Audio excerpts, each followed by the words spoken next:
이렇게 후보 등록까지 마치면서 이 선거전 열기는 그야말로 달아오르고 있는데요.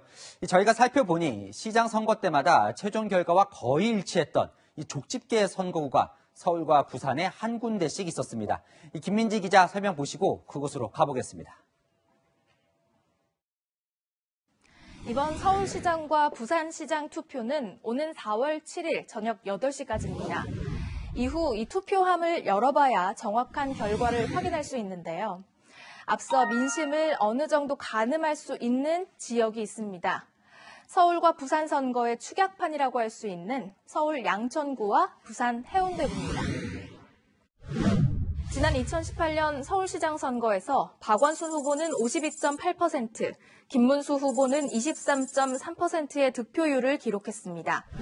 서울시 25개 자치구 가운데 두 후보의 득표율과 가장 비슷한 결과가 나왔던 곳, 바로 양천구였습니다.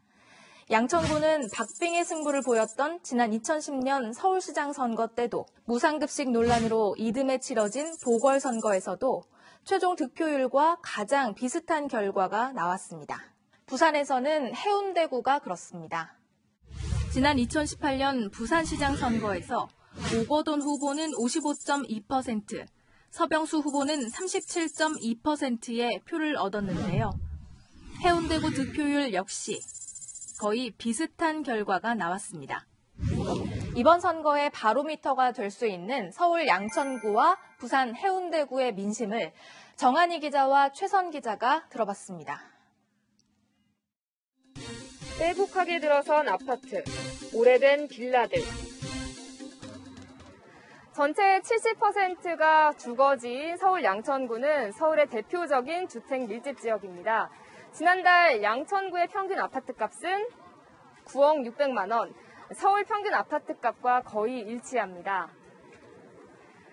전셋값 역시 서울 평균과 비슷합니다.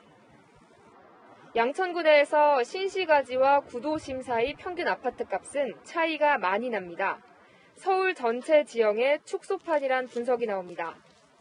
강남과 강북의 특성을 다 가지고 있어서 양천구의 유권자 특성이 전체 서울과 비슷하기 때문에 이 선거 결과를 예측할 수 있는 일종의 리트머스. 주민들이 민감하게 반응한 건 부동산 문제였습니다. 집값이죠. 저희 아이들이 일단은 집을 장만하지 못하고 있는 상태니까 집값이 안정이 돼야. 그 직원들은 자기들이 그렇게 사용하면 안 되는 정보들을 알고 그렇게 쓴 거잖아요. 부동산 문제가 좀 커지는 일이 없도록 좀 만들어갔습니다. 또 이들은 경제를 살리는 후보를 원했습니다. 몸을 바쳐서 정말 죽을 힘을 다해서 일할 사람, 그런 사람을 뽑아주고 싶어요. 어떤 거 좀 보고서 뽑으실 거세요? 저는 청년 일자리에. 고층 아파트가 늘어선 부촌과 달동네가 공존하는 부산 해운대구입니다. 이곳 해운대구는 부산 16개 구군 가운데 가장 인구가 많은 곳입니다. 3040, 5060 세대 비율을 따져봤더니 부산시 전체 평균과 비슷했습니다.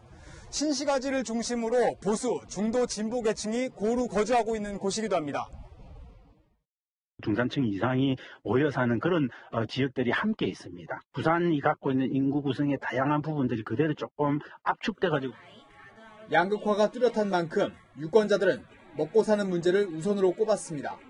서울에 있다 왔는데 부산 자체가 이제 그 청년들을 위한 이런 회사나 이런 것들이 너무 없더라고요. 청년들이 없어요. 부산에 먹거리가 없어서 그렇잖아요. 정치권의 네거티브 전에는 선을 그었습니다. 정치인들이 하는 꼬라지도 보면 간디비 지부제 뭐 야당 여당 이게 없어요.